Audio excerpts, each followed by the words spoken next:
Hey, what's going on YouTube? It's Pyromancer here, and this is a re-upload for the couple hundred of you that saw this video before it got changed. I'm sorry.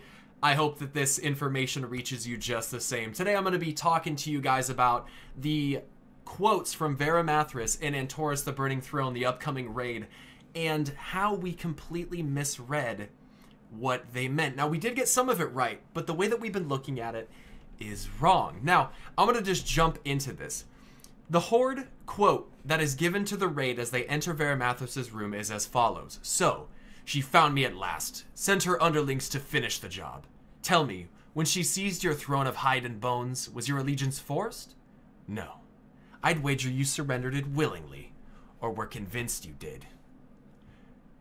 It matters not. You're blind to the darkness in your midst. And what he's talking about here is Sylvanas. When Vol'jin dies, he was listening to the Loa. The Loa told him that he needed to pass Horde leadership off to Sylvanas, who never actually requested to be the war chief, but now she is. But it doesn't matter though, because it was said by Vol'jin that that's what had to happen, and we're blind to the darkness within our midst. Now for the Alliance, it's a little bit different. Now people still relate this to Sylvanas, but I think that you're relating it the wrong way.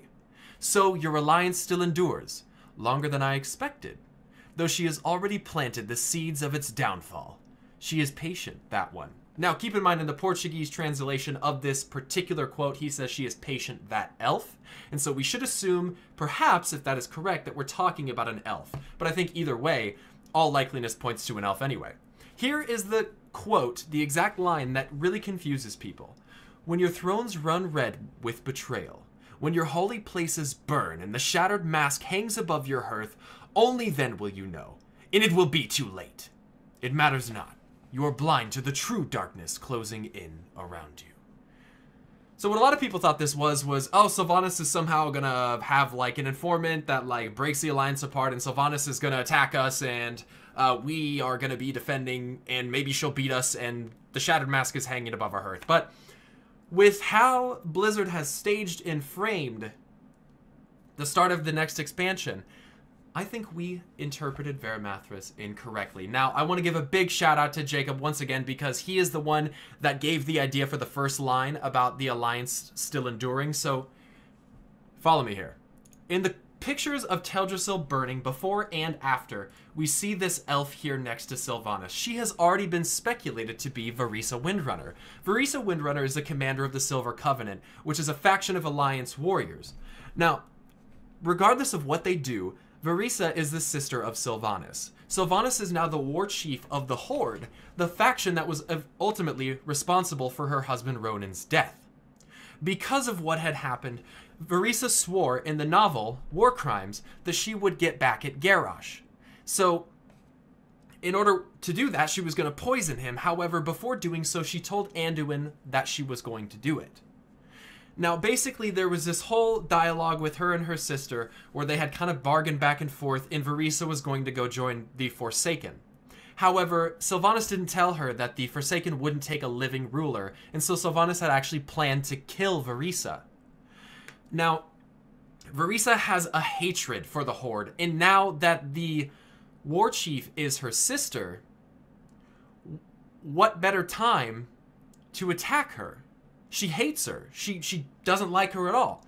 But she couldn't attack her directly. What would she do? How could she take Sylvanas out? Well, she knows that she couldn't do it alone. We do know that when they were on the ship, Varimathras and Illyria, there's a lot of foreshadowing to come about what happens when Illyria finds out that Sylvanas is now the Banshee Queen. They choose to discuss that in private. But they do talk about our thrones running red with betrayal, and I find it very strange that Varimathras is here right before everything is set ablaze, where you can see her dying. Now, she does have arrows stuck in her back. They don't seem to match the ones from Sylvanas, so I don't know if Sylvanas may have done this, but perhaps Varimathras is the one that sets fire to Teldrassil. Now, how do we tie this all together with Varimathras? When your holy places burn, and the shattered mask hangs above your hearth, only then will you know, and it will be too late.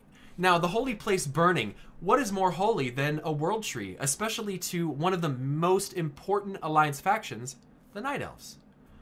Varimathras is well aware of Teldrassil's existence, as he's been around since nearly before its creation, I believe. He might have been around even before that. I think maybe long before.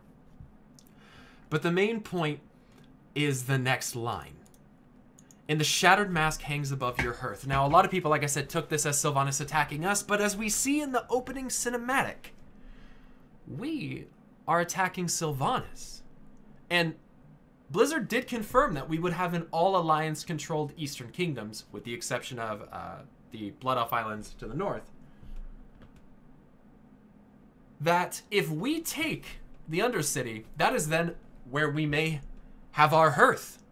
And the place where Sylvanas ruled, the leader of the Forsaken, their emblem, their crest being the shattered mask, would then hang above our hearth. So I think we have two parallels here. One big story plotline going on with the Alliance, and one big Horde plotline going on within the Horde, obviously. In the corruption of Zul'jin, I think when we go to the next expansion and we check out Uldir, we might find a little bit more out about these Loa gods that we really don't know too much about. But what do you guys think? I mean, it all makes perfect sense, if you ask me. I mean, it seems that everything matches up, and the way that we had originally been looking at these quotes was completely wrong. But hey, thanks once again to Jacob. I certainly appreciate it, man. While we had most of this figured out already, your suggestion for Varisa really was amazing, so thank you so much, dude. And anyways, you guys, thank you for watching. Leave a comment and a like on this video if you enjoyed it. Subscribe to my channel for more lore speculation and other content.